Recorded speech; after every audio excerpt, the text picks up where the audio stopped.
Rádio Brasil Espírita pertence ao primeiro sistema de comunicação espírita do estado de Alagoas. Nova Fraternidade. Acesse www.radiobrasilespírita.com.br.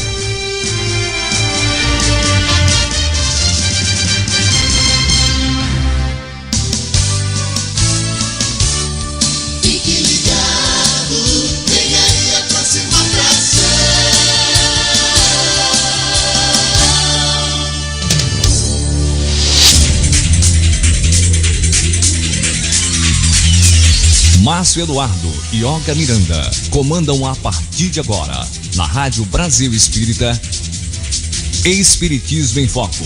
Programa de debates e entrevistas com a participação do ouvinte.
Márcio Eduardo.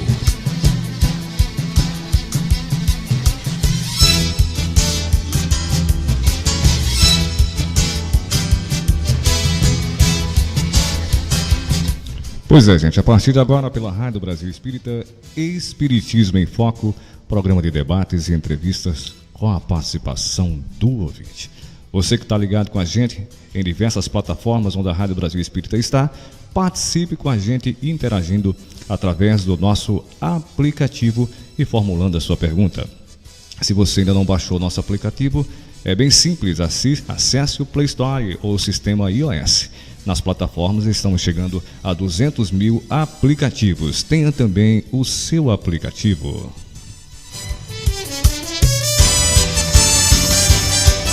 Boa noite, Olga Miranda. Boa noite, Márcio Eduardo. Boa noite, Neuzinha. Boa noite, Milton, nosso querido convidado da noite de hoje. É com muita alegria que estamos aqui mais uma vez para a realização do programa Espiritismo em Foco. Esse programa no qual vocês, queridos ouvintes, podem participar, contribuindo com alguma dica doutrinária, alguma pergunta, questionamento. Então, nesse sentido, escute-nos e fique aqui atento para que possam contribuir e participar do nosso programa. Queremos mandar um abraço fraterno a todos aqui de Alagoas, do Brasil e do mundo que estão nesse momento sintonizados com a Rádio Brasil Espírita. E agradecer a Deus, a Jesus, a espiritualidade superior, coordenadora dos nossos trabalhos. E nesse momento vamos desejar ao nosso irmão e amigo Milton, nosso abraço fraterno e agradecimento por ter atendido o nosso pedido de estar aqui conosco neste momento. Boa noite, Milton. Boa noite, Olga. Boa noite, minha amicíssima, Boa noite, Márcio. Boa noite, amigo, minha amicíssima Neuza. Estamos a posto, para nós termos esse princípio de noite de uma forma maravilhosa, falando sobre os assuntos pertinentes a nós mesmos. É verdade. Então, nosso querido irmão Milton até nos sugeriu trabalharmos um pouco o tema do Congresso Espírita, o Sermão do Monte. Esse congresso que se realizará, é o 5º Congresso Alagoano, no dia 5, 6 e 7 de julho, no Centro Cultural de Exposição Rude Cardoso, e as inscrições ainda estão abertas. E garanta sua vaga pelo número 30-2203-25. Vamos aproveitar então para falarmos de um dos itens do Sermão do Monte, que é a sede pacíficos, né?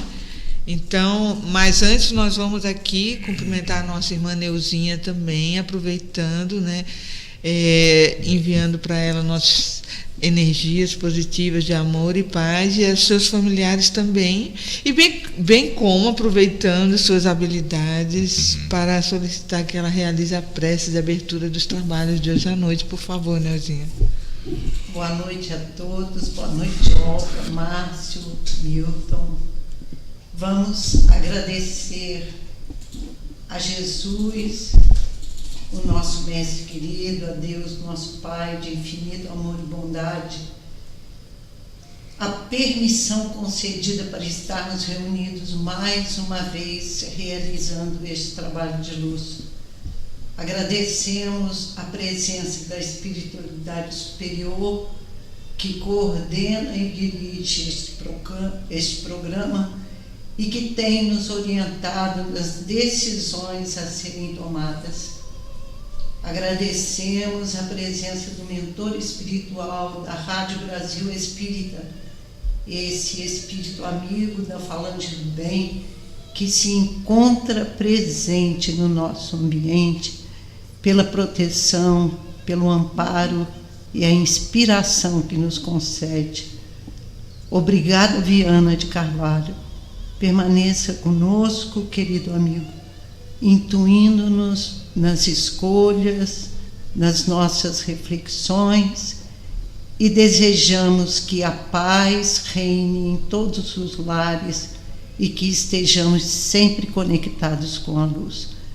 Que Jesus seja a nossa inspiração, sempre, onde quer que estejamos, e Kardec, a luz dos nossos raciocínios. Muita paz a todos. Assim seja. Bom, nós sabemos o quanto nosso mundo anda um pouco agitado, carente de paz. Nossos pensamentos e sentimentos também precisam de muita calma. Então é por isso que Jesus nos fala: bem-aventurados os pacíficos. E é esse o tema que o nosso irmão Milton vai desenvolver na noite de hoje. E mais uma vez, lembrando, se você quiser participar, estamos aqui para ouvi-lo. Milton. Muito bem. Vamos conversar a respeito desse tema tão interessante abordado, né, ou colocado para nós por Jesus. Mas antes de nós falarmos propriamente dito sobre esta promessa colocada por Jesus, de bem-aventurados mansos, porque herdarão a terra, e bem-aventurados pacíficos, porque serão chamados filhos de Deus, seria interessante que nós fizéssemos uma pequena avaliação, um pequeno comentário sobre o que representa o Sermão do Monte, para que nós possamos entender justamente a promessa posta por Jesus. Porque se nós formos olhar direitinho a forma como ele falou, ele utilizou sempre o verbo no futuro. Então serão bem-aventurados os que sempre no futuro. Ou seja, Jesus falava da vida futura, do nosso próprio futuro. É interessante quando nós observamos que o Sermão da Montanha, ele é uma coletânea de ensinamentos, de lições postas por Jesus, colocadas de uma forma maravilhosa. E nós percebemos também que Jesus, antes de proferir o Sermão da Montanha, ele teve como que uma grande preparação. Porque Jesus, logo após o batismo perpetrado por João Batista, quando ele foi reconhecido por João Batista como Cordeiro de Deus, aquele que tira os pecados do mundo, ele adentrou ao deserto. E ele passou 40 dias dentro do deserto em profunda meditação, profunda concentração. Eu fico a imaginar, Neuzinha e Olga, como deve ter ficado o estado emocional deste personagem, porque Jesus, como nós bem sabemos, é o modelo e guia de mais de 7 bilhões de habitantes da Terra, ou seja, não é fácil. Ele foi o ser mais iluminado que já passou na face desse planeta. E o indivíduo, numa condição dessa, entra em profunda meditação, em profundo silêncio, deve ter sido qualquer coisa de extraordinário. Ele deve ter se iluminado ali, semelhantemente ao que aconteceu com ele quando ele esteve no Monte Tabor. Eu imagino. Vem um outro fato também interessante, que nessa meditação e concentração dele, acreditamos que ele deve ter tido um contato direto com o Pai, porque mentalmente falando, ele fazia isso constantemente. Não é como nós, que é difícil para nós, a gente faz através de intermediários, né? Da Igreja Católica, através dos santos, né? E nós também, através de nossas preces da esperança que chegue até o Pai. Mas Jesus tinha uma ligação direta, mental, vibracional. Tanto era que em alguns momentos ele nos disse algo como: eu e o Pai somos um. Eu estou no Pai e o Pai está em mim. Então, esse personagem, após passar esses 40 dias no deserto, nesta condição, ele deve ter saído do deserto numa condição emocional simplesmente extraordinária. Ele devia ter saído iluminado. Então, ele saiu do deserto e subiu um pequeno monte. Por incrível que pareça, quase ninguém sabe o nome desse monte. Curum-Ati, no sudoeste do lago de Genezaré. Ele subiu este monte para que todos o vissem. E lá, como a multidão já o estava esperando, ele proferiu ao seu primeiro contato, a sua primeira lição, o seu primeiro discurso com o povo. Ou seja, ali começou o seu messianato. E é interessante, quando nós vemos o Sermão da Montanha, é que nessa primeira mensagem dele, ele praticamente revela o que foi que ele veio fazer aqui entre nós. Ele fala justamente da plataforma do reino de Deus, do planejamento divino, o planejamento da divindade para todos nós. Ele fala de um tempo futuro. Ele fala de coisas, de ensinamentos que, se nós mudarmos os nossos comportamentos conforme aquilo que ele está dizendo, nós nos tornaremos aquele que ele chamou de bem-aventurados. E como bem-aventurados, nós adquirimos uma condição íntima, pessoal, que é de cada um, de estar no reino dos céus ou no reino de Deus. Quando vemos o Sermão da Montanha, eu pelo menos observo que é como se tivesse 3 grandes partes. Tem uma parte inicial, que é chamada as bem-aventuranças, né, que são 8, bem-aventurados aflitos, bem-aventurado tal, que é quando eu considero que são as lições propriamente ditas, quando ele diz o que é que nós devemos nos tornarmos. Se nós nos comportarmos da maneira como ele está dizendo, nós vamos chegar a sermos bem-aventurados. A segunda parte, que na minha concepção, é quando ele fala daquilo onde nós deveremos estar emocionalmente falando, que é o reino dos céus. E ele reforça que o reino dos céus é como, por exemplo, uma pérola preciosa que foi encontrada. Ou seja, é nós que, com a mudança comportamental, nos transformamos naquela pedra preciosa. É como ele diz que o reino dos céus é como um tesouro escondido, que alguém, depois de muito esforço, consegue achar aquele tesouro, que somos nós, que nos transformamos naquele tesouro. E aí, a princípio, passa para nós a ideia de ser uma proposta muito desafiante, até porque nós, simples mortais, somos muito imediatistas, queremos as coisas de aqui e agora. e ele fala de uma longa jornada. E aí, em seguida, a terceira parte é quando ele dá justamente os estímulos, a motivação para que nós empreendamos a nossa jornada. Aí ele nos diz coisas maravilhosas, como, por exemplo, vós sois deuses, vós podeis fazer o que eu faço e muito mais, dizendo que como nós fomos criados pelo Pai, a sua imagem e a sua semelhança, nós também poderemos um dia chegar nessa condição. E aí ele diz, façais brilhar a vossa luz, para que todos os vejam e glorifiquem vosso Pai que está no céu. Ou seja, nós temos uma luz enorme que está dentro de nós, que nós precisamos colocar para fora, para que todas as vejam e vejam a glória do Pai. Aí ele diz, a candeia do corpo são seus olhos. Se todo o seu corpo for bom, se seus olhos forem bons, todo o seu corpo será luz.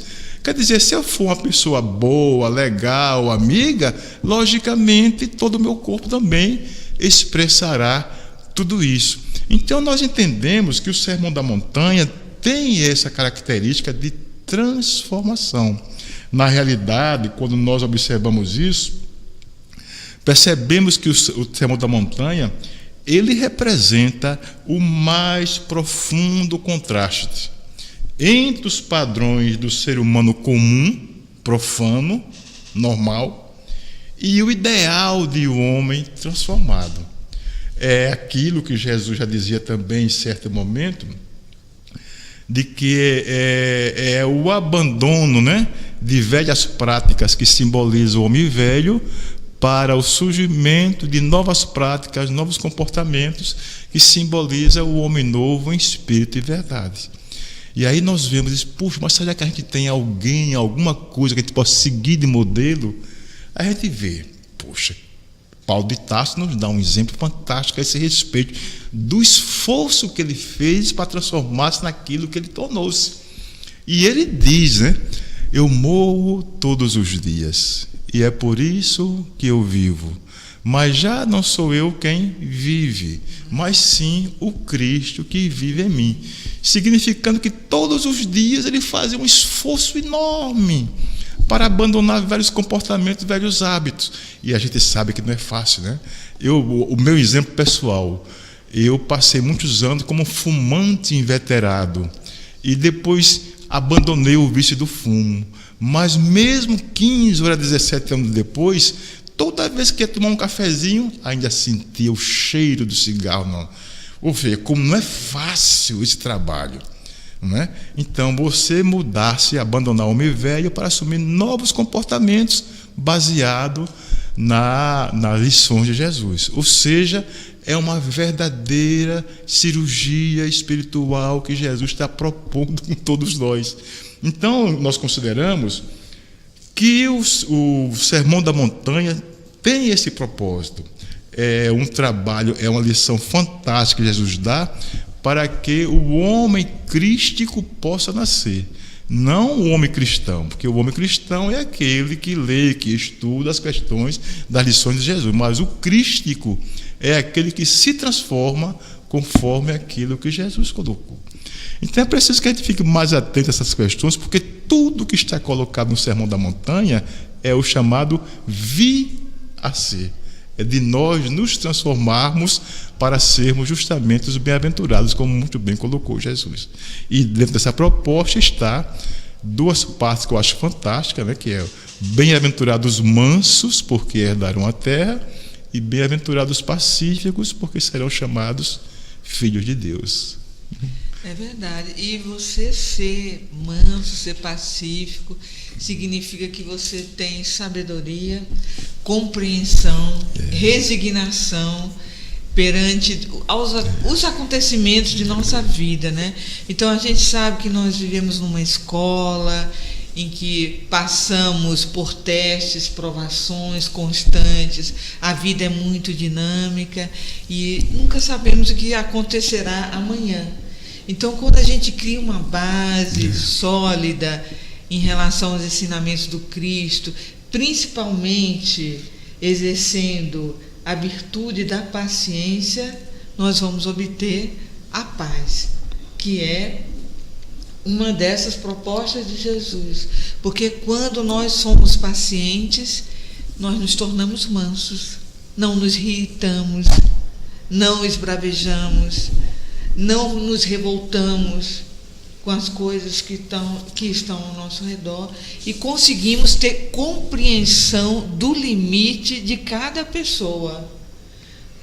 Conseguimos ter compreensão das necessidades de aprendizado que cada um precisa passar. Então, eu sempre vou pensar, dentro da paciência, que se eu estou passando por uma prova que me é muito difícil, e ciente que eu sou da imortalidade da alma, de que tive várias existências, e através dessa caminhada eu não absorvi os ensinamentos do Cristo e pratiquei muitas iniquidades, eu vou dizer, graças a Deus, Senhor, pela Tua misericórdia de me oportunizar a ter uma nova chance da reparação. Não é? Porque quantas vezes, às vezes, a gente aqui está no nosso ambiente familiar e proferimos, às vezes, uma palavra rude com alguém e nos arrependemos e ficamos matutando e virando a noite dizendo, meu Deus, eu queria uma oportunidade de me redimir com aquela pessoa que eu feri, que não merecia aquele meu comportamento agressivo, né? Então, a paciência nos pacificará, porque evitará que nós reajamos diante dos acontecimentos que vêm ao nosso encontro, para que nós possamos testar a nossa capacidade de amar. Porque o amor, esse ensinamento que nos fala Joana de Ângeles, o amor, imbatível amor, é aquele sentimento que vai fazer com que nós olhemos aquelas pessoas que convivem conosco com um olhar de compaixão. E aí adquirir essa pacificação para resolver todos os problemas, todas as questões com sabedoria. O que você acha, Neuzinha? É bem por aí, ó. Porém, nós ainda estamos como Paulo também nos orientava, né? O bem que eu quero, eu não consigo fazer, mas o mal que eu não quero fazer, esse eu faço. A maioria de nós ainda se encontra nesse estágio. E como é que nós faremos, Milton, então, para seguirmos esses conselhos de Jesus? O que precisamos fazer para que essas bem-aventuranças possam encontrar guarida em nós, nos nossos corações, para que nós acreditemos realmente que é necessário mudar? Eu acredito, minha amiga, que há uma necessidade do que eu chamo de um acordar de consciência. Há uma necessidade até de nós percebermos que a vida não é somente isso que nós estamos vivenciando, ela é muito mais do que isso. Quando nós chegarmos a essa condição, acho que a gente pode fazer isso. Mas há um detalhe, sabe, que infelizmente para mim até me incomoda-me um pouco, é porque os ensinamentos que nós recebemos ao longo dos tempos, eles não nos deram esta condição de nós começarmos a alargar esse nosso nível de entendimento das coisas. E aí nós temos situações, por exemplo, colocadas pelo próprio Mestre Jesus como modelo e guia da humanidade, mas que de certa forma ou nós não levamos totalmente em consideração ou levamos em consideração apenas por parte. Eu vou dar um exemplo do que eu estou dizendo. Olha, Jesus parece-nos que tinha a meta com a mansidão como meta. Tem uma parte das suas lições quando ele diz: vinde a mim, ó vós que estáis cansados e aflitos, e eu vos aliviarei. Aprendei de mim, que sou manso e humilde de coração, e encontrarás consolo para vossas dores, porque o meu fardo é leve e o meu jugo é suave. Vinde a mim, ó vós que estáis cansados e aflitos, e eu vos aliviarei.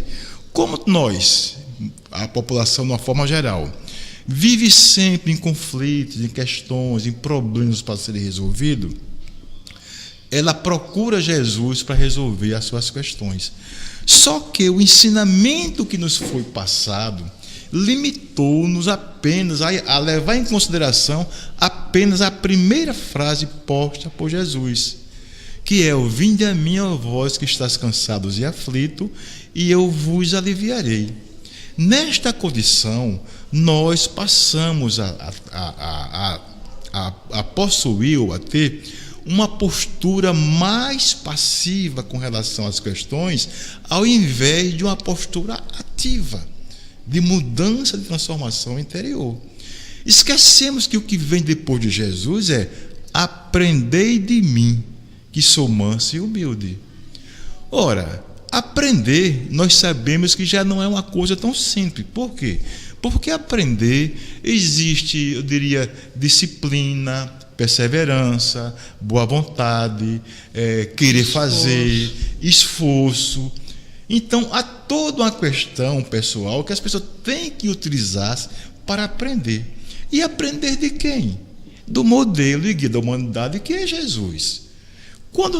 E ele complementa dizendo: porque eu sou manso e humilde de coração. Ou seja, nós aprendemos a sermos mansos e a sermos humildes.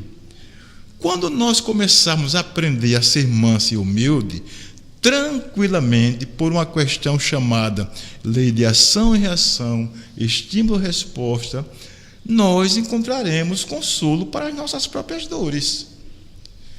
Mas, ao invés de nós partirmos para isso, até pelas informações que nos foi passada ao longo dos séculos, nós nos prendemos apenas na primeira frase de Jesus: vinde a mim, ó vós que estáis cansados e aflitos, e eu vos aliviarei. Esquecemos todo o resto.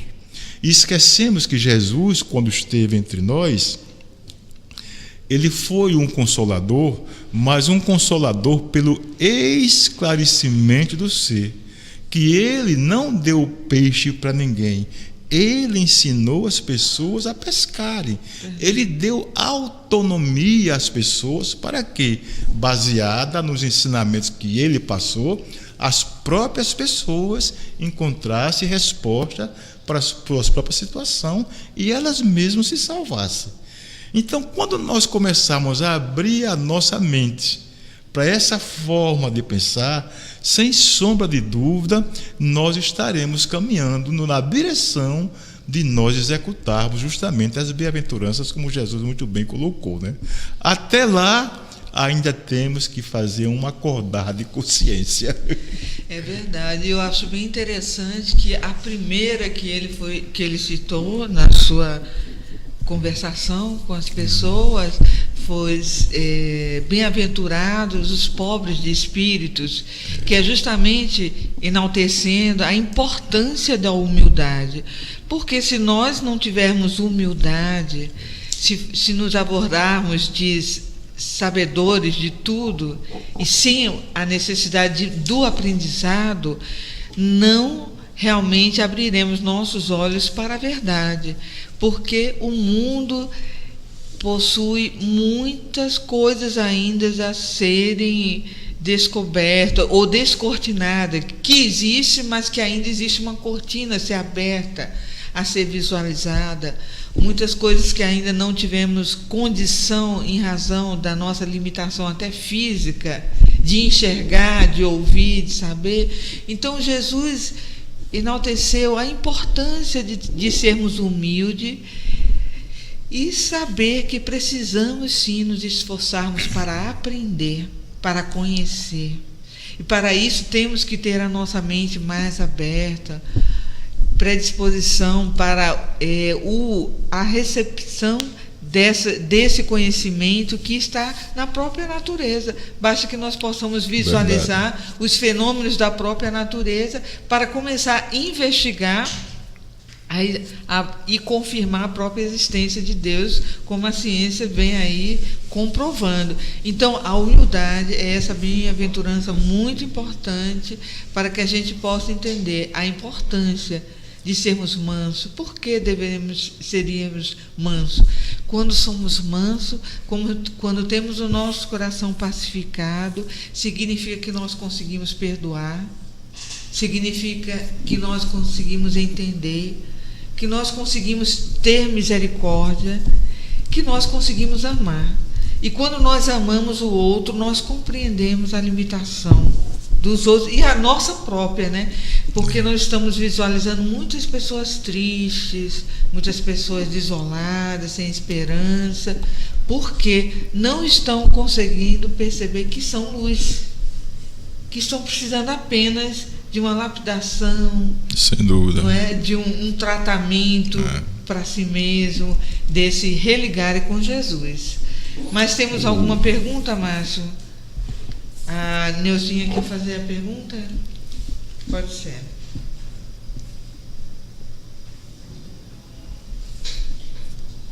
É a nossa ouvinte. Nós estamos aqui preparando e ela, a nossa ouvinte, não se identificou, não foi? Não. Então vamos lá. Boa noite, querida ouvinte. Vivo em país onde a guerra reina. Oramos pela paz e só assistimos morte, sangue, carnificina. Se é através do amor, por que nossas orações não são ouvidas? Assistir irmãos morrendo, pedindo misericórdia para não morrer, é terrível. O que fazer para que a guerra termine? A ouvinte pede para não falar o nome e nem o país. Tá certo, é um problema sério, né? Essa questão do países em conflitos, né? E que realmente leva-nos a refletir a essa questão. Mas acontece que, de certa forma, nós sabemos que a raiva, o ódio, essas coisas menores são frutos de seres humanos em processo de transformação, mas ainda muito voltado para o seu lado muito mais primitivo, muito mais materializado. Sabemos também que a transformação de cada um é uma transformação individual. A transformação individual. Às vezes eu me questiono, talvez seja a posição da nossa ouvinte aí, de como é que fica a posição de uma pessoa que, em tese ou a princípio, é uma pessoa legal, tranquila, vivendo num país, numa condição de situação tão adversa, sem entrar, eu diria, em parafuso, sem entrar realmente em conflito existencial. Não é tão fácil. Mas acontece que é preciso nós considerarmos também que a caminhada é sempre individual. Aquelas pessoas que estão em conflitos, em guerras armadas, elas estão, de certa forma, expondo aquilo, o estágio evolutivo que elas são, que elas representam. Se alguém já atingiu um pouco acima aquele estágio, tem que continuar a sua caminhada, permanecendo dessa forma, se preservando, porque, de certa forma, é ela que precisa caminhar, é ela que precisa desenvolver-se. Há uma frase que eu gosto muito, que inclusive eu gosto até de utilizar até nas minhas própria vida, que diz o seguinte: é que o pastor conduz as suas ovelhas, mas são as ovelhas que caminham pelos seus próprios pés. Numa condição como a dela, né, que é uma condição muito difícil, onde ela faz as preces esperando que as coisas se resolvam, mas nem sempre, ou talvez o próprio ambiente ou a mente das pessoas que estão envolvidas em conflitos elas estejam receptivas para receber a bênção da prece, elas estejam até reativas, né? Não sabemos, né? Mas ela precisa continuar fazendo o seu próprio esforço, a sua própria mudança individual, né? E também continuar sempre pedindo para que aquelas situações de conflito no local onde ela se encontra consigam ser pouco a pouco equacionadas, né? Infelizmente é uma situação muito difícil, muito complicada. E não é por acaso que ela está ali naquele local, neste momento, né? Ela poderia ter sido encaminhada para outro lugar com menos conflito, mas ela está ali para fazer a diferença, né?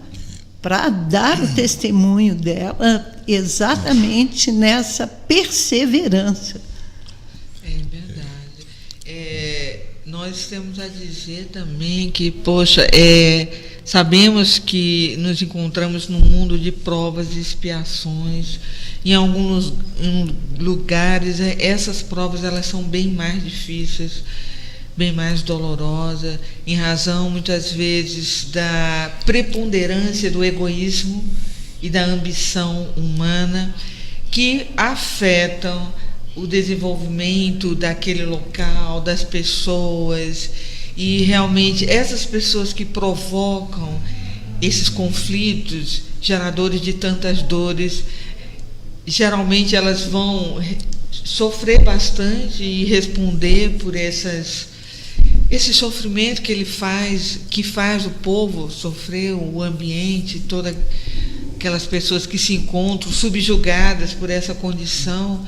Não é fácil, mas Jesus ouve nossas preces, sim.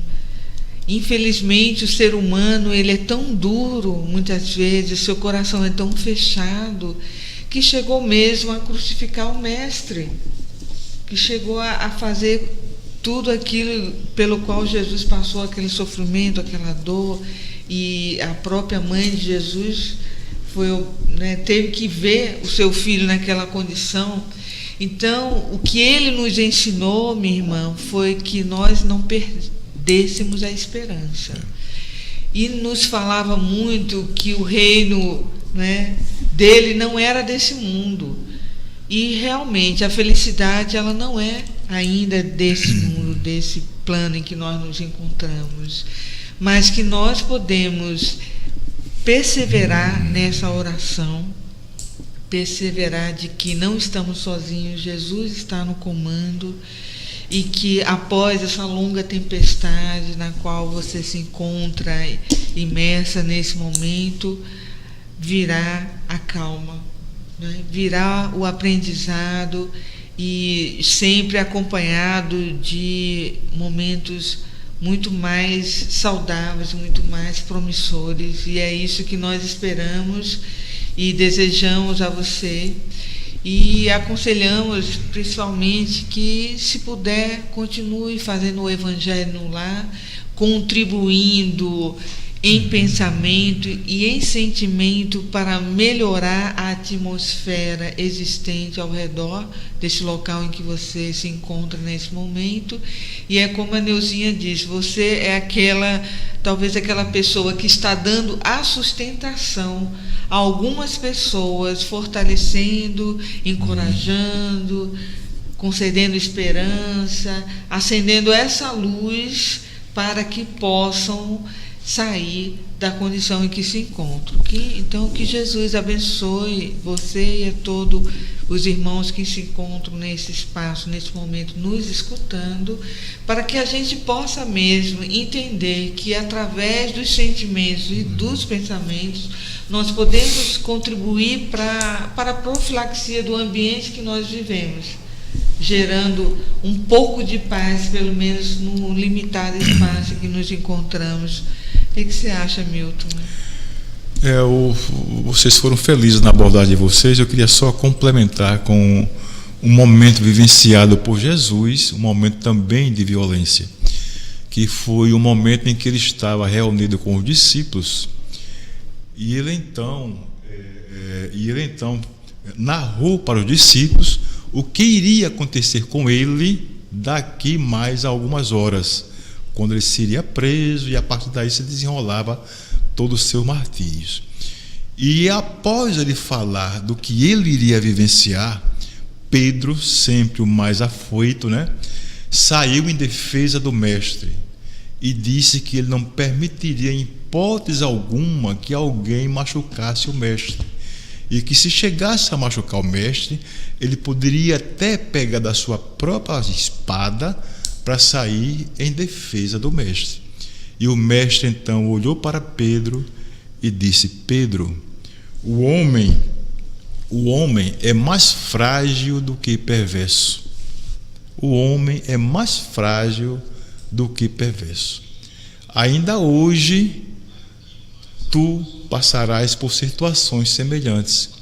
E não deu outra. Jesus é preso, é levado, e em seguida as pessoas que faziam parte do convívio de Jesus passam a ser olhadas também como contraventores da ordem. E aí qualquer um que fosse acusado poderia sofrer também as consequências de fazerem parte do grupo de Jesus. E é quando a mulher encontra Pedro e o acusa de fazer parte do grupo de Jesus. E Pedro vai e nega por 3 vezes Jesus Cristo, mostrando justamente a fragilidade do ser humano. Então, o que Jesus veio propor foi justamente esse trabalho que nós devemos fazer no sentido da mansuetude, de nós nos tornarmos mansos. Mas mesmo assim, quando nós falamos em manso, na linguagem usual nossa, geralmente nós imaginamos manso alguém que foge do conflito, alguém, de menor valia, alguém meio alienado, alguém que não quer entrar em rota de colisão com ninguém. Quando na realidade o que coloca Jesus a respeito do manso é completamente diferente. Porque o manso, nessa ordem, é o indivíduo que alcançou um grande estado de pureza consciencial. Ou seja, é alguém que já aprendeu tanto pela vida, já acumulou tanto conhecimento a respeito das condições humanas, que ele tornou-se um manso. Então, quando esse indivíduo vê alguém fazendo alguma bobagem, ele já não reage com violência, porque ele já aprendeu. É como nós com relação aos nossos filhos. Nós já somos adultos, nossos filhos somos crianças. Quando nós vemos nossos filhos fazendo uma bobagem, como a gente diz na gíria, reinando, nós, como já vivenciamos, já sabemos tudo aquilo, nós somos capazes de chegar para ele e chamar-lhes a sua atenção, sem precisar agir com violência com relação a isso. Ou seja, é um estado de pureza consciencial. É por isso que ser manso é muito importante, mas é preciso também que se faça um esforço para atingir esse estado de pureza consciencial. De certa forma, nós observamos também que alguém que já atingiu esse estado de consciência, ele já não age mais com violência. E o homem, o ser humano, que ainda não atingiu, ele sempre recorre à violência para resolver os seus problemas.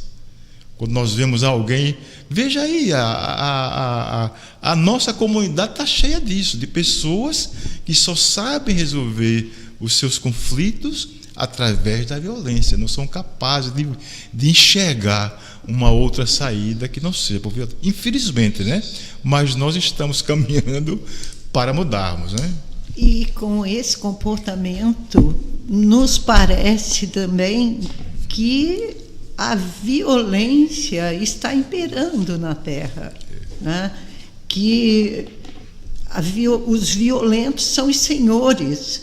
Porém, isso, uma hora vai terminar.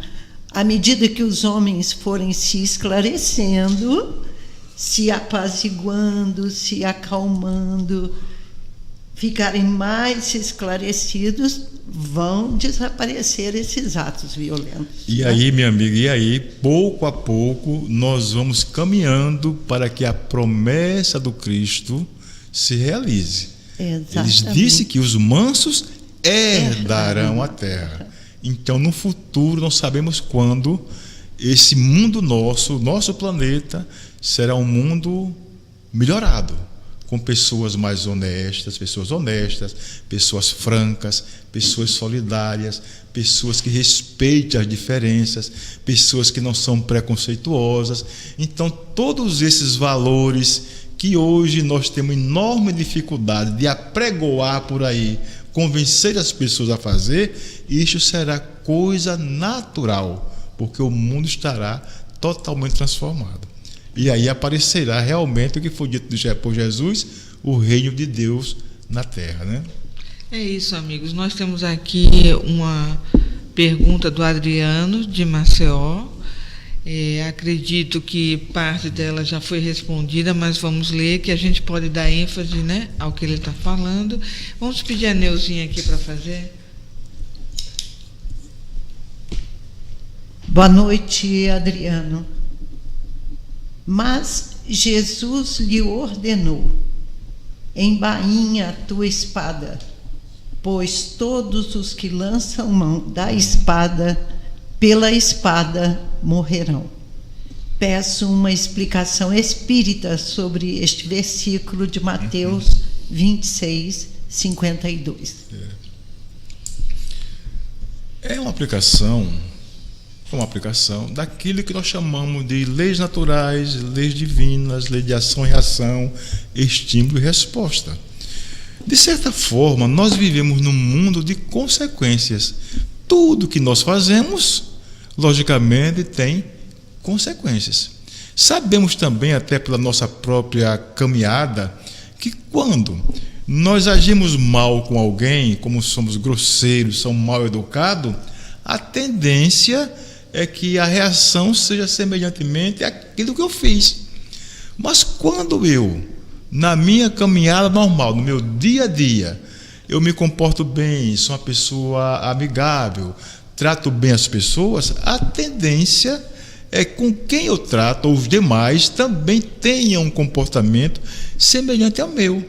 Lei de ação e reação, que é uma lei divina e natural. Quando Jesus mandou Pedro ele guardar a espada, após que tinha cortado a orelha, né? A orelha do soldado, né? Do soldado, tinha esse pretexto, tinha essa questão colocada, porque se ele continuar ferindo, ele vai ficar sujeito às consequências dos seus próprios atos. Era mais uma lição da qual Jesus estava colocando, né? É muito interessante, né? Porque Jesus ia ser preso e aí ele, no ímpeto, né, da reação, que é o que normalmente nós fazemos, nós não sabemos agir com sabedoria, nós reagimos. Somos muito instintivos ainda. Somos muito instintivos. E aí Jesus nos alerta, nessa passagem, através de Pedro, a necessidade que nós temos de nunca ferir as pessoas, não sermos algozes, não pagarmos as agressões com agressões, porque senão a gente não quebra o elo do ódio, né? Essa cadeia que nos aprisiona, encarnação a encarnação, aos nossos perseguidores, que, por sinal, são nossas vítimas do passado, né? Muitas vezes o obsessor, a gente acha que é o inimigo, que é ele que nos faz mal, e esquece que se ele não gosta de nós, é porque alguma coisa nós fizemos para ele, né? Aí a gente quer tirar sempre o encosto, né? Como diz, quando o encosto somos nós, são as nossas imperfeições, são elas que precisam ser drenadas do nosso coração com muita seriedade, com muita disciplina, com muita perseverança. Não é que fiquemos tristes porque ainda somos imperfeitos, não. Nós temos que diagnosticar essas imperfeições e não ferirmos a nós mesmos com mais ações prejudiciais, porque a partir do momento que nós temos ódio de alguém e que fazemos o mal para alguém, nós causamos um dano de ordem psíquica e afeta o nosso perispírito, porque lá fica registrado no nosso HD, né, essas consequências. Sem dúvida. Não é? E nesse registro parece que ele vai corroendo, tipo um câncer que vai realmente emergir um dia no formato justamente de um câncer, de uma úlcera, não é, de cefaleias, de doenças N que são provocadas por descargas de toxinas que nós geramos em nós pela nossa própria reação em relação ao processo da vida, né? Ao passo que, se nós tivermos calma, essa serenidade, essa mansidão, venha o que vier, nós saberemos conduzir todos os problemas para uma solução mais adequada ao nosso merecimento, né? Talvez não seja aquilo que a gente queira, mas é aquilo que a gente precisa.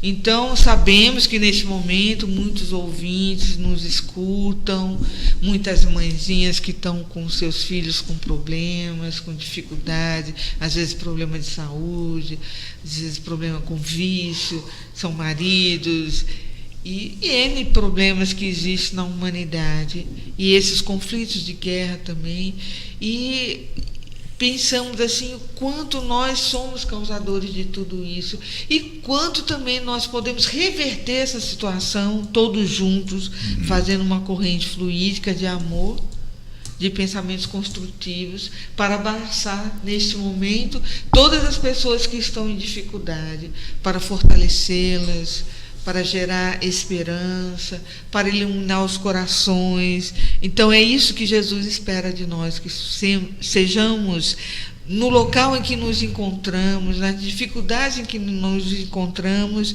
esse porto seguro da esperança, porque a vida é difícil, todos nós passamos por dificuldades, e essas dificuldades, elas vêm ao nosso encontro para que nós possamos fazer a reparação, fazer essa limpeza que estamos precisando em nós mesmos e nos fortalecer a humanidade, não é? Claro. Eu gostaria de aproveitar esse momento que está tão interessante a discussão para colocar um outro elemento aqui na nossa conversa, que é o seguinte: nós conversamos até agora uma questão muito mais íntima de cada um de nós, que é o manso ou pacífico. Bem-aventurados mansos e pacíficos, porque herdarão a terra. Eu queria fazer uma pequena observação com relação ao outro tópico que diz: bem-aventurados pacíficos, porque serão chamados filhos de Deus. Ora, gente, quando nós vemos serão chamados filhos de Deus, aí vem logo a pergunta: ora, só serão chamados filhos de Deus aqueles que já são pacíficos? E nós que somos a grande maioria, que ainda não carregamos essa pacificação em nós, ainda temos os nossos dias de azar, ainda temos as questões quando acordamos de manhã com o pé esquerdo, ainda temos muita raiva, muita confusão entre nós. Será que nós também não somos filhos de Deus? E aí vem justamente a questão colocada, é que somos todos nós realmente filhos de Deus, mas somos filhos de Deus pela origem, porque todos nós, sem exceção, fomos criados à sua imagem e à sua semelhança. Pela origem, todos nós somos filhos de Deus. Agora, no real, no absoluto, nós só poderemos nos assumirmos como os filhos de Deus quando nós adquirirmos a nossa pacificação. Quando nós dizemos, fulano é filho do sol, o que nós estamos querendo dizer? Estamos querendo dizer que é o que essa pessoa é uma pessoa iluminada, é uma pessoa que tem um raciocínio, um tirocínio muito rápido, portanto resolve as coisas, ela é iluminada. Só que ela está refletindo uma qualidade que é do Pai. Quando dizemos fulano é filho do vento, queremos dizer o quê? Que esta pessoa é rápida, é destra, no instante resolve as questões, mas é uma qualidade que é do Pai. E quando nós dizemos que nós somos filhos de Deus, nós já conseguimos refletir a qualidade de Deus em nós, porque quando Jesus disse que Deus é amor, será que nós já nos sentimos capazes de dizer que já estamos exercendo essa condição de amor para sermos chamados filhos de Deus? Então, é uma questão que nós temos que trabalhar conosco para nós assumirmos essa condição. Por outro lado, dizem alguns historiadores que há um engano de tradução nas diversas Bíblias, que foram feitas nas Bíblias. Dizem eles que o termo correto não é bem-aventurado os pacíficos, porque serão chamados filhos de Deus. A frase é: bem-aventurados pacificadores, porque serão chamados filhos de Deus. Porque pacífico e manso são semelhantes. Pacificadores. E aí muda por completo a situação. Por quê? Porque pacífico e manso é uma atitude, podemos dizer, mais passiva, mais individualista. O indivíduo tornou-se isso. Mas pacificador é o militante. É o indivíduo que trabalha, que se esforça para a implantação da paz. Perceberam, gente? Então, o pacificador é o militante, é o que trabalha em prol da paz. O pacificador, na realidade, não é apenas aquele que apazigua os conflitos externos, que é capaz de chegar num ambiente conturbado e resolver a questão. Mas é aquele que, quando chega nesses ambientes conturbados, eles são capazes de resolver os problemas, mas ele não perde o seu eixo. Ele não perde a sua paz, porque ele é manso, ele é pacífico. Então, o pacificador é isso. Ou seja, os pacificadores promovem a paz porque eles conquistaram inicialmente a sua própria paz. Se esforçaram para isso acontecer. Perfeitamente. Aí nós temos aí os grandes exemplos da humanidade, né? Como, por exemplo, os nossos Francisco, né, de Assis, e o nosso estimado Chico Xavier, né? Nós temos Irmã Dulce, Madre Teresa de Calcutá, né? Albert Schweitzer, e o maior, Gandhi, né? E o maior de todos eles, que foi Jesus Cristo.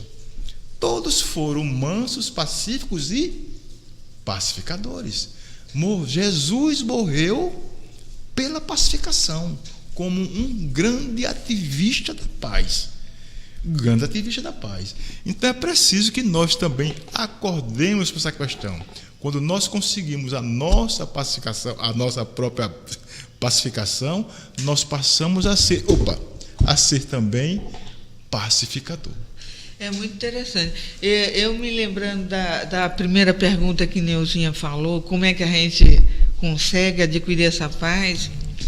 E a gente sabe que nós temos que fazer essa autoanálise das nossas deficiências, nossas dificuldades, e percebermos que nós só vamos adquirir a paz quando nós extinguirmos em nós o quê? Por exemplo, a inveja.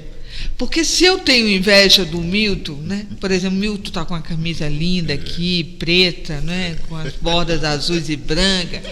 Aí eu vou, se eu não tiver dinheiro para comprar a blusa que o Milton está vestido, eu não vou ter paz. Eu vou sempre querer aquilo que ele está. Aí chega outra semana, ele vai estar com uma outra mais bonita ainda. Então, a inveja, veja só, ela é algo que nos tortura intimamente. Então, a paz está relacionado com a humildade, a resiliência, a resignação com aquilo que você pode ter, com aquilo que você pode obter, com um não apego aos bens materiais. Por exemplo, outro problema que tira a paz do ser humano, o ciúme. Se eu sou casada com meu esposo e eu sou portadora desse sentimento tão destrutivo, eu não vou ter paz se ele não estiver junto a mim, porque eu sempre vou estar imaginando que ele pode estar paquerando alguém ou alguém pode estar paquerando ele, e isso eu poderei perdê-lo como se alguém fosse dono de alguém, não é? Então, a gente só se une a uma pessoa e só estará junto com uma pessoa por amor, né? Porque não podemos segurar ninguém de maneira possessiva, porque isso não é amor, isso é prisão. A libertação, quando Jesus nos convida para a verdade e para a libertação, é para que nós tiremos de nós todos esses sentimentos que nos aprisionam, que nos fazem sofrer. Eu posso citar como é que se diz? Sentimentos que nos aprisionam, né? Mas Milton quer falar aí. Eu queria só colocar uma observação que eu ouvi, alguém começou, que não é, como se diz, é algema, não é alma gêmea, é algema, né? Algema, é verdade. Não é alma gêmeas, né? É algema, agarrado nos outros. E Né? o mais interessante é que nós tiramos a nossa paz e a paz do outro. Sim, né? aí nós não vamos ser esse outro. pacificador que Jesus diz.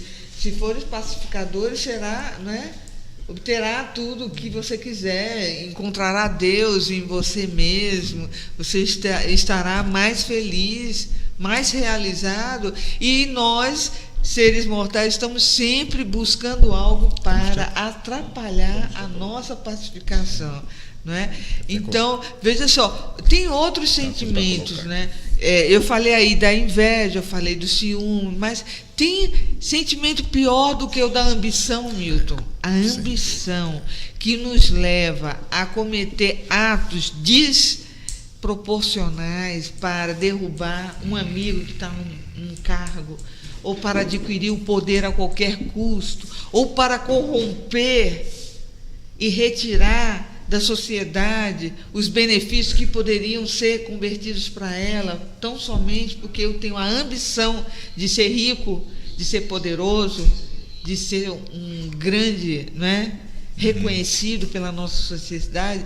Então, são sentimentos altamente nocivos que nós temos que perceber o grau de portabilidade desses sentimentos, entendeu, Milton? Porque nós podemos ter em grande proporção, podemos ter em pequena proporção, mediana proporção, e temos que identificar esses sentimentos, porque as oportunidades podem vir para a gente. Por exemplo, você ser rico é uma prova muito difícil, porque você poderá cada vez querer ser mais, ser mais paparicado, ser mais idolatrado, tão somente porque tem a riqueza. E nós vemos quantas pessoas cometeram, foram portadores da desilusão por causa da fama, da riqueza e de coisas que aconteceram ao seu redor que não preencheram o seu vazio íntimo. Nós temos aí, exemplo, Elvis Presley. Quantos irmãos que chegaram a consumir substâncias para se tornarem mais felizes, porque não conseguiam preencher esse vazio. São muitos exemplos que nós temos, né, Milton? Temos, sim. Eu queria aproveitar também o momento para colocar algo que eu estou tentando colocar na minha própria vida, sabe? Que quando eu vi o Sermão da Montanha, e eu vi em especial esses 2 capítulos, dos mansos e dos pacíficos, digo, nossa, é um desafio enorme, que é um trabalho de transformação nossa, contínuo, persistente, no dia a dia. E eu comecei a me perguntar, será que não existe um manual, algo que me dê uma linha de que eu possa pegar na porta da geladeira para todo dia olhar para ali e seguir? E por incrível que pareça, eu encontrei algo que é justamente sobre ele que eu vou passar agora, que é o seguinte: eu encontrei num dos livros de uma mulher que eu acho extraordinária, Sueli Buriasco, nome até estranho, né? Essa mulher, ela é mediadora de conflitos. Eu acho tão interessante alguém que formou-se e trabalha profissionalmente resolvendo desavenças. Não é fácil, né? Ela é mediadora de conflitos. E ela, então, ela colocou 5 passos que nós podemos colocar nas nossas próprias vidas, passos fáceis, simples, e que se nós fizermos isso, creio eu, que nós estaremos contribuindo conosco mesmo para nos transformarmos em mansos e pacíficos. Aí veja qual foram os 5 passos dela. O primeiro, seja atencioso. É difícil? É só nós exercitarmos diariamente a atenção. Ela diz: seja atencioso. Não permita que alguém passe despercebido por você. Seja atencioso. Lembre-se que nós crescemos pela convivência. E seja atencioso com as pessoas que lhe rodeiam. E é uma verdade, nós aprendemos com a convivência. Ninguém cresce sem conviver com o outro. E aí vem o segundo passo da Sueli. Ela diz: olhe nos olhos. E é um desafio que nós precisamos, porque para nós é muito difícil nós olharmos, nós conversarmos com alguém olhando no olho do outro. Já dizia, né, que os olhos são o espelho da alma, né? Que quando nós olhamos no olho do outro, nós temos medo, fechamos os olhos, porque temos receio de nos revelarmos. Então a gente geralmente não olha no olho do outro. Ela ensina que nós devemos começar a praticar, a olhar no olho no outro. O terceiro passo é bem interessante, quando diz: seja útil. Seja útil. É fazer pequenos favores. É perceber que alguém que está ali em algum lugar que precisa de alguma coisa e você simplesmente vai lá sem ninguém pedir, faz. Ela diz: seja útil. Ela diz mais: seja gentil no trânsito. Olha como é fácil, né? Dê preferência, faça pequenos favores, observe o que pode ser feito para aliviar tensões. Veja que interessante. Ela diz: pequenas atitudes podem aproximar você das pessoas e despertar muitos sorrisos. Ou seja, até agora 3 passos, a princípio fácil de fazer. Seja atencioso, olhe nos olhos e seja útil. Aí vem o 4º passo. Esse não é tão fácil assim não. Aliás, esse é fácil. Ela diz: use expressões mágicas. E ela complementa dizendo: obrigado, por favor, com licença, até logo, seja bem-vindo, entre outras, são expressões que têm a magia de agradar, que soam com certeza e provocam empatia. A boa educação é essencial em todos os momentos. Em todos os momentos. Use expressões mágicas. E, finalmente, o que eu estava colocando aqui é o mais complicado, porque tanta gente age de forma errada, que é o respeite limites. Respeitar o espaço do outro. Respeitar os espaços do outro. Então, eu entendi que esses 5 passos, a princípio simples, mas que tem uma profundidade muito grande, que todos nós podemos diariamente exercitarmos. E eu praticamente tenho a certeza que se nós começarmos a adentrar por esse caminho, sem dúvida, nós estaremos contribuindo para sermos pessoas mansas, pacíficas e pacificadores. É muito interessante tudo isso que você colocou. São realmente atitudes que precisam de prática habitual. Prática habitual, não é isso mesmo, Olga, sem dúvida. Prática habitual. Não é difícil de ser colocada. Quando a gente sair do prumo, a gente tem que retornar. O importante é que a gente vá estabelecer esse propósito, né? Queira atingir essa meta, né? De sermos melhores através do exercício proposto aí, né, pelo Milton, tão interessante. Então, nós estamos chegando ao fim do nosso programa. Vamos pedir a cada um fazer suas considerações finais, né, para que possamos concluir nossa missão aqui em relação à mensagem de hoje. Milton, por favor. Muito bem, estou bastante contente pela conversa que nós tivemos aqui, muito agradável, acho que foi bastante proveitosa, né? Esse contato também, através das perguntas dos nossos companheiros que estão nos ouvindo, foi bastante agradável. Eu faço votos para que todos nós nos esforcemos para caminharmos na direção do que Jesus chamou de bem-aventurados, que é a nossa proposta. É preciso levar em consideração que o Sermão da Montanha é, sem sombra de dúvida, a parte mais importante de toda a história de Jesus. há uma frase que diz que se o Evangelho é a base do cristianismo, o Sermão da Montanha é a base do Evangelho. Mahatma Gandhi já disse em certo momento que se perdesse todos os livros sacros de todas as religiões e se só sobrasse o Sermão da Montanha, nada estaria perdido. Acho até que há uma necessidade urgente de nós nos voltarmos especificamente para o Sermão da Montanha, para nós sairmos das situações tão conflitivas dessa fase de transição que nós estamos vivenciando. Que Jesus abençoe a todos nós e até um outro momento. É isso, eu quero lembrar a vocês que isso foi apenas o início do que nós vamos aproveitar e absorver no nosso congresso, né? 5º congresso, não esqueçam, vai ser maravilhoso. Neuzinha, por favor. Nós só temos a agradecer pela oportunidade que tivemos de estarmos aqui reunidos com o Milton. Foi uma noite de muitos ensinamentos e muitas reflexões. Só espero que nós tenhamos muita coragem para colocarmos em prática todas essas mensagens que recebemos aqui. Uma boa noite, Olga, querida. Boa noite, Márcio.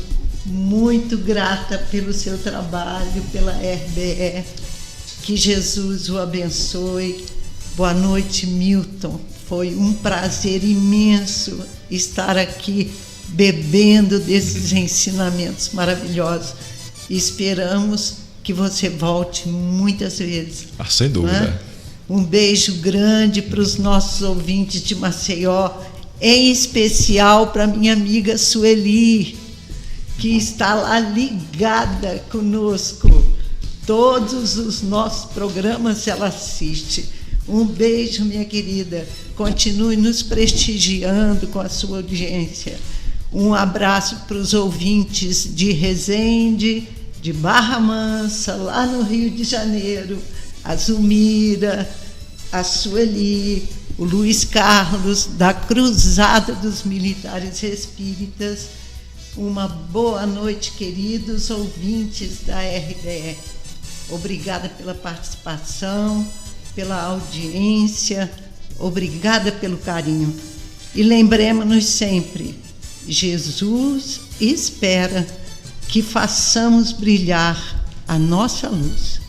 Sejamos luz. É verdade. Então, chegamos ao fim do nosso programa, agradecendo a Deus, a Jesus, a espiritualidade coordenadora do nosso trabalho, agradecendo ao Milton por estar aqui e também desejando que ele volte mais vezes, porque temos muito carinho por você, viu, Milton?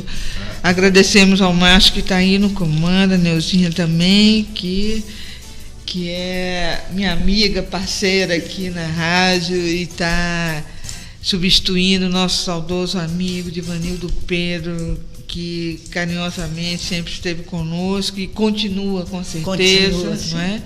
Quero mandar um abraço para todos os ouvintes, em especial aos ouvintes que colaboraram com suas perguntas. Espero que nós tenhamos atendido a vocês, a nosso ouvinte que não se identificou, o Adriano de Maceió. E quero dizer que estaremos aqui na próxima sexta-feira, se Deus quiser. Márcio.